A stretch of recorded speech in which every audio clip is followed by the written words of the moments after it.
Yes, reka nongere mbasuze mbifurize kugira ibihe byiza ndabizi ko mudukurikiye muri hirya no hino mu bice bitandukanye mu Rwanda no hanze y'igihugu cy'u Rwanda by'umwihariko mu karere k'ibiyaga bigari muri Uganda, Repubulika ya Demokarasi ya Kongo, Uburundi n'igihugu cya Tanzania. Ikaze rero muri amakuru n'andi mudukurikiye muri hirya no hino mu bice bitandukanye mu bihugu bitandukanye, muraza kutwandikira muri comment section mutubwire muti duherereye aha n'aha. Gusa ariko nanone ntabwo narenze ngo abantu bari muri Leta Zunze Ubumwe za Amerika, Canada ndetse no mu gihugu cy'Ububiligi.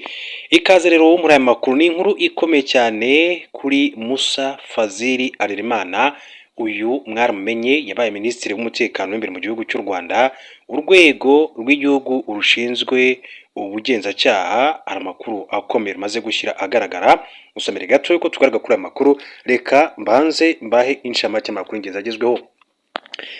Muri Nigeria hatangijwe iperereza ku rupfu rw'umunyarwanda waguye muri gereza. Urupfu rwa Benjamin Lerase ni umunyarwanda waguye muri gereza ya Kuje muri Nigeria rwateje impagarara, ndetse urwego rw'igihugu rushinzwe igorora muri iki gihugu rwahise rutangiza iperereza. Urupfu rwa Benjamin bivugwa ko rwaturutse ku kuba yararangaranywe mu gihe yararwaye. Yapfuye mu gitondo cyo kuwa kabiri tariki ya 16 Kamena 2026 ategereje kuburana ku kirego kijyanye n'amafaranga muri rukiko rukuru i Abidjan. Yafunzwe by'agateganyo guhera muri 2023 nyuma yo kwangirwa kurekurwa agakurikiranwa adafunzwe kubera ko hari impungenge ko ashobora gutoroka ubutabera, cyane ko adafite ubwenegihugu bwa Nigeria. Mu kumenya byinshi ku rupfu rwe hatumijwe inama y'abayobozi yateguwe ikubagahu yibanze cyane ku rupfu rw'uwo munyarwanda wari ufungiye muri gereza nuko ubuzima bw'abandi bantu bafunzwe barwaye buhagaze. Abatanze amakuru kandi bashinja urwego rushinzwe igorora kwaka abagororwa amafaranga yo kugurira abagenzi babo barwaye impapuro z'isuku aho kubafasha kandi kubona iby'ibanze. Bivuga ko imfungwa imwe isabwa gutanga amanayira 15,000, ni ukuvuga amadolari 11. Abatanze amakuru bagaragaza ko kugira ngo imfungwa kandi yoherezwe mu bitaro byo hanze ya gereza biyisaba kandi gutanga ikiguzi, ari nabyo bivugwa ko byabaye intandaro y'urupfu rw'uyu munyarwanda Benjamin. Ntacyo urwego rw'igihugu rushinzwe igorora muri Nigeria NCS ruratangaza kuri iyo nkuru, kuko n'umuvugizi warwo witwa Jane Osuji atigeze kandi avugana n'abanyamakuru ba Sahara TV dukesha iyi nkuru. Mu buryo kandi bw'incamake reka mbabwire ko mu makuru akomeje kugenda avugwa muri aka kanya, ngo ni mu buryo bw'incamake kugira ngo tujye tujya ku nkuru ivugwa ku witwa Musa Fazili Harerimana. Mbabwira ko perezida wa Leta Zunze Ubumwe za Amerika Donald Trump yakinye ku mubyimba minisitiri w'intebe w'Ubwongereza Keir Starmer, agaragaza ko yatsinzwe bikomeye cyane ku mishinga igamije guteza imbere Abongereza. Trump yatangaje ko Keir Starmer azegura ku mwanya wa minisitiri w'intebe w'Ubwongereza nyuma yo kunanirwa kandi guhangana no gukemura ikibazo cy'abimukira n'ibijyanye n'ingufu muri iki gihugu. Ibi yabigarutseho mu butumwa yashyize ku mbuga nkoranyambaga kwa 21 Kamena 2026. Ibi yabitangaje nyuma y'uko kandi hari amakuru yagiye hanze kuri iki cyumweru agaragaza Keir Starmer ashobora kandi kwegura mu cyumweru gitaha, nyuma y'uko abamushyigikiye kandi mu ishyaka rye bakomeje kandi kubambarwa. Amakuru yashyizwe hanze n'ikinyamakuru Telegraph avuga ko Starmer ashobora kandi kwegura kuwa mbere tariki 22 Kamena 2026, kuvuga uyu munsi. Amajwi ahamagarira Keir Starmer kwegura akomeje kwiyongera nyuma y'uko ishyaka ry'abakozi ayoboye ritsinzwe amatora y'abagize inteko ishinga amategeko zibanze y'abagize inzego zibanze yabaye muri Gicurasi 2026, aho iri shyaka kandi ryabuze imyanya igera ku 1,500. Nyuma y'uko ibyo menyekanye, Trump yese rero anyarukira ku mbuga nkoranyambaga ashimangira aya makuru, ndetse avuga ko impamvu Keir Starmer agiye kwegura ko ari ukubera ko ari inshingano zikomeye cyane zamunaniye gukemura.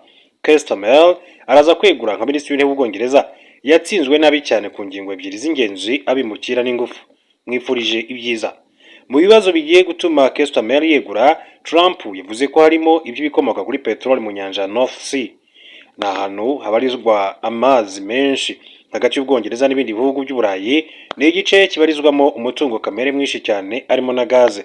Ubwongereza bwabonye uyu mutungo mu myaka y'1960 itangira kuwubyaza umusaruro mu mwaka w'1970. Bivuga ko Ubwongereza kandi bwakamuye iki gice mu buryo bukomeye cyane, nubwo bushinjwa kuba kandi butaracunze neza uyu mutungo nk'uko ibindi bihugu kandi byabigenje. mu minsi ishize ibigo byasabye impushya rwo gukomeza kandi gukora ubushakashatsi ndetse no gucukura muri iki gice cy'Ubwongereza ariko buranga bugamije kandi kurengera ibidukikije. Ibi byaranenzwe cyane kuko abantu bavuga ko ingufu zizakomeza kandi guhenda mu Bwongereza. Ni mu gihe ku kibazo cy'abimukira Trump yavugaga ko nabwo cyabanye Ubwongereza isereri. Impamvu nuko Keir Starmer yakuyeho uburyo kandi bwo guhangana nacyo bwari bwarashyizweho na Rishi Sunak yari yasimbuye, burimo n'ubufatanye bw'igihugu cyabo n'u Rwanda, bituma imibare y'abimukira kandi ikomeza gutumbagira. Nko mu mezi 12 yashize kugeza muri 2026 bimukira binjiye mu Bwongereza mu buryo butemera amategeko bakabakabaga 44,000. Ubwongereza bwa Keir Starmer ntabwo Trump yabwishimiye cyane. Byabaye bibi ubwo Amerika kandi yatangiraga kurasa kuri Iran mu buryo bukomeye. Yasabye ibihugu byo mu Burayi kumufasha Iran yari yamwigizeho akarakajya he, icyakora byinshi birinangira. Trump yavuze ko Minisitiri w'Intebe w'Ubwongereza Keir Starmer uko byagenda kose ataba mwiza nka Winston Churchill kuko yazuyaje mu kumufasha. Ati ntabwo ari Winston Churchill turi gukorana. Yarakomeje ati birababaje kubona uyu mugabo utameze neza nk'uko wahoze. Uyu Winston Churchill ni umwe mu bayobozi bamamaye cyane Ubwongereza bwagize. Yabaye Minisitiri w'Intebe w'iki gihugu mu ntambara y'isi ya kabiri, yayoboye kuva mu 1940 kugeza mu 1945. Yongera kandi kuyobora mu myaka y'1950. Keir Starmer yakunze kuvuga ko Ubwongereza kandi butigeze bwijandika mu bitero bya Israel na Amerika kuri Iran kuko igisirikare cyabo kidapfa kujya mu bintu gucyo gusa, ahubwo ari ibintu biba ngo bigomba gukorerwa igenamigambi. Ikindi, Minisitiri w'Intebe w'Ubwongereza ntabwo yari ashyigikiye ibyo guhindura ubutegetsi muri Iran nk'uko amakuru yakomeje kugenda abishimangira. Reka rero tujye kuri Musa Fazil Harerimana nk'uko nari nabibabwiye mu ntangiriro z'amakuru. Babwire ko ati impanuro za Perezida Paul Kagame zatubera urumuri mu myaka amagana iri imbere. Musa Fazil Harerimana ni perezida w'ishyaka ntangarugero muri demokarasi PDI. Musa Fazil Harerimana yabwiye abayoboke baryo ko impanuro n'ubuyobozi bwiza bwa Perezida Paul Kagame bigomba kuba urumuri ku Banyarwanda muri iki gihe n'imyaka iri imbere, uko ubuyobozi buzagenda kandi busimburana. Yabigarutseho ubwo yatangizaga inama y'inteko nkuru y'ishyaka ntangarugero muri demokarasi yabaye kuri wa 21 Kamena 2026. Musa Fazil Harerimana yagaragarije abayoboke ba PDI ko u Rwanda rwanyuze mu mateka mabi yaranzwe n'imiyoborere mibi yimikaga ivangura rishingiye ku moko aba kuri Repubulika ya mbere ndetse n'iya kabiri. Yerekanye ko aho gutekereza uko igihugu cyari gutezwa imbere, ubuyobozi bwari burajwe inshinga no kwikiza abatutsi bafatwaga nk'umwanzi. Ataho kugira ngo bateze imbere igihugu, gahunda yabaye iy'ivangura n'amacakubiri. Amashuri aba aya bamwe nayo atanahari ati kuko yabaga ari make cyane. Ubuvuzi nta buhari. Icyo ubutegetsi bwatekerezaga niki ati twakora kugira ngo abatutsi bateguka, dukomeze kandi kubashyira hasi. Imishinga y'igihugu iba ngo abatutsi ati tubagenze dute, aho kuvuga ngo imihanda, amahoteli, ingagi tuzibyaze gute umusaruro. Igitekerezo cyari kibarimo cyari ngo tubagenze dute. Yashimangiye ko Habyarimana kandi Juvenal yajyaga ku butegetsi hari hitezwe ko imiyoborere mibi yari yarimitswe na Kayibanda Gregoire igiye guhinduka, ariko ngo icyo yahinduye ni abayobozi gusa. Yahinduye abayobozi ariko ntiyahindura imiterere y'ubuyobozi n'icyerekezo cyabo. Yavanyeho Kayibanda ajyaho Parmehutu ihinduka MRND. Kwanga abatutsi, amacakubiri, ivangura bikomeza kwiyongera. Abayobozi bahindutse ariko umurongo ni wa wundi. Ubwo ubuyobozi kandi bubi ati nibwo bwateguye bunashyira mu bikorwa jenoside yakorewe abatutsi mu 1994, ndetse imitwe ya politiki yari iri icyo gihe imwe igira uruhare muri jenoside. Yanerekanye kandi ko Abanyarwanda bari mu mahanga biyemeje kandi gutaha mu rwababyaye, bashinga FPR Inkotanyi babohora Abanyarwanda ndetse banahagarika jenoside yakorewe abatutsi. Yerekanye ko ingabo za RPA kandi zahagaritse jenoside yakorewe abatutsi ziyobowe na Perezida Paul Kagame ni Perezida wa Repubulika y'u Rwanda, zanakomeje kugira uruhare mu kongera kandi kubaka u Rwanda kuko rwari rwarasenyutse bikomeye. Musa Fazil Harerimana yashimangiye ko nyuma y'imyaka 32 ibyakozwe bigaragarira buri wese kandi kubisigasira ari inshingano za buri Munyarwanda. Icyo dushinzwe ni ibyiza by'u Rwanda, iterambere y'ubumwe bwacu, kubisigasira. Ibyo dushimirwa uyu munsi hari aho bikomoka ntabwo byizanye. Ni imiyoborere myiza ariko na rwa rukundo ruri hagati y'abaturage na bamwe na bwa buyobozi bwiza Ibyo bituma rero hatangwa inama kandi ikivuyemo kigafasha abaturage. Yakomeje agaragaza ko PDI igendera ku nkingi eshatu z'ingenzi zirimo guharanira ko u Rwanda rukomeza kuyoborwa neza, guharanira ko amahame remezo ateganywa mu ngingo ya 10 y'Itegeko Nshinga aba umusingi w'iterambere, ndetse no guharanira ko inama za Perezida Paul Kagame zikomeza kuba urumuri ku miyoborere y'igihugu. Yongeye ati impanuro za Baba wa Taifa zikomeza kandi kubera urumuri u Rwanda, haba muri iki gihe no mu gihe cy'amagana ari imbere. Uko ingoma zose zajya zisimburana, uyu murongo ukatubera kandi urumuri ndetse n'umuyoboro w'imiyoborere w'igihugu cyacu. Ishyaka PDI ryashinzwe mu Gushyingo mu 1991 rifite intego yo guharanira uburenganzira bw'abantu babwimaga muri icyo gihe, harimo n'umuryango w'abayisilamu mu Rwanda, kuko bakorerwaga ivangura bakimwa uburenganzira bw'ibanze mu butegetsi bwariho. Ishyaka PDI rigaragaza Perezida Kagame nka Baba wa Taifa. Baba wa Taifa ni izina riri mu rurimi rw'igiswahili risobanura se w'igihugu cyangwa se umubyeyi w'igihugu. Umuntu ashobora kandi kuryitwa bitewe n'ibyiza yakoreye igihugu. Urugero ni mwarimu Julius Nyerere wahawe iri zina muri Tanzania. Sheikh Musa Fazil Harerimana avuga ko impamvu bahisemo kandi kujya bita Perezida Paul Kagame Baba wa Taifa ari ibikorwa by'indashyikirwa yagejeje ku Banyarwanda, kandi ibyo bikorwa nta wundi uzabisubiramo ngo abibagezeho. Muri ibyo bikorwa by'indashyikirwa birimo ubumwe bw'Abanyarwanda, umutekano n'iterambere rirambye bisigaye kandi biri mu gihugu cyanyuze mu mateka akomeye cyane ya Jenoside yakorewe Abatutsi mu 1994.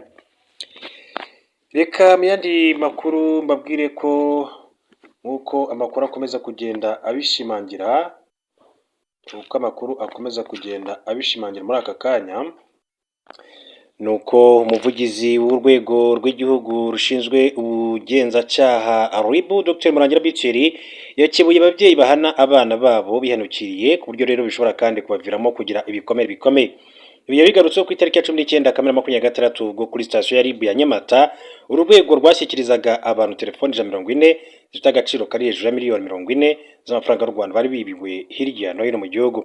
Muri iki gikorwa RIB yerekanye abantu 3 bakekwaho kandi ubwo bujura, ndetse n'abandi 8 bakurikiranyweho ibyaha by'ubwicanyi bakoreye mu mirenge 6 yo muri aka karere.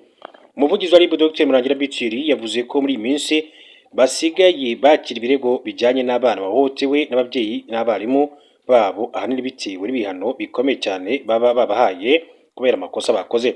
Ati muri iyi minsi turi kubona ababyeyi n'abarimu baha abana bato ibihano biremereye.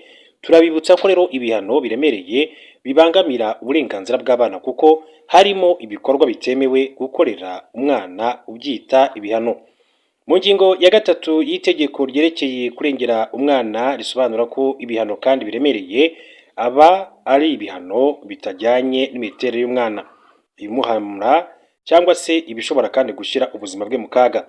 Harimo kandi ibihano bishobora kandi gukorwa ku mubiri cyangwa se mu mitekerereze, kandi bigira ingaruka cyane zikomeye cyane ku buzima bw'umwana.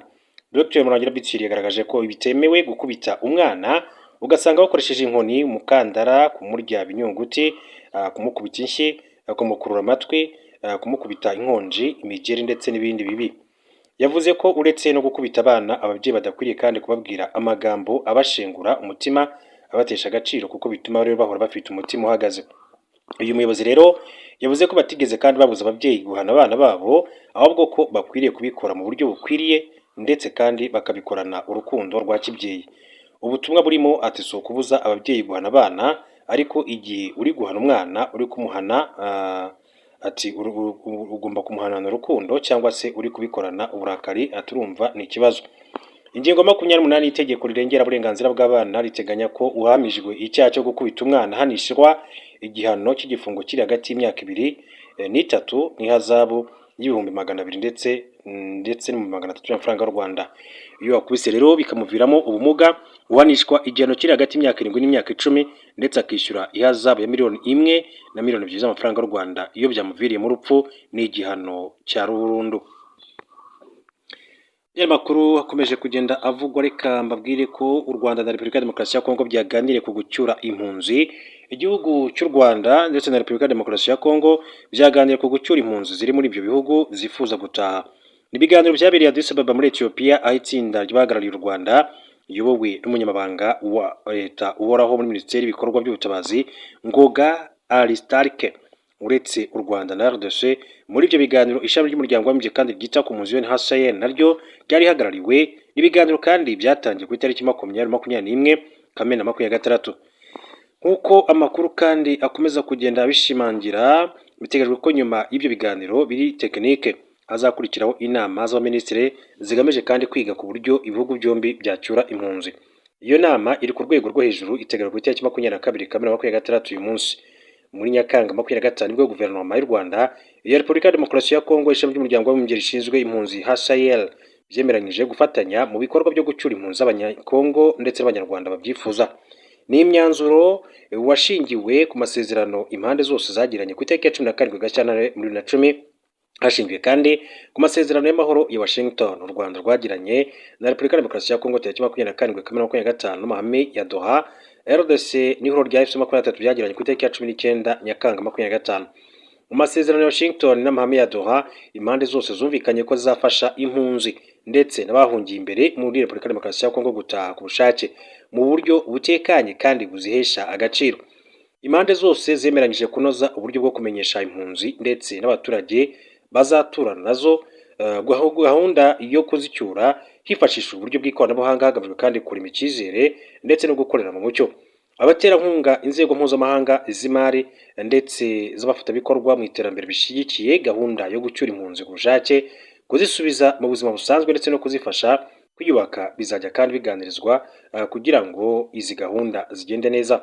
Kugira ngo impunzi kandi zitahe zisange mu baturage u Rwanda na Repubulika ya Demokarasi ya Kongo na HCR byemeranyije ko zikwiye kandi guhabwa inzu zo kubamo, gufashwa kwiga, gufashwa mu mibereho, ubuvuzi, kubarurwa ndetse zigafashwa muri gahunda z'igihugu zijyanye n'iterambere. U Rwanda rucumbikiye impunzi zirenga 136 zirimo izo muri Repubulika ya Demokarasi ya Kongo hafi y'ibihumbi 100. Reka rero duhindure ingingo kandi mbabwire ko mu makuru akomeje kugenda avugwa nuko Vice Perezida wa Amerika agiye kuganira na Iran, yongeye kandi gufunga Muhora Hormuz.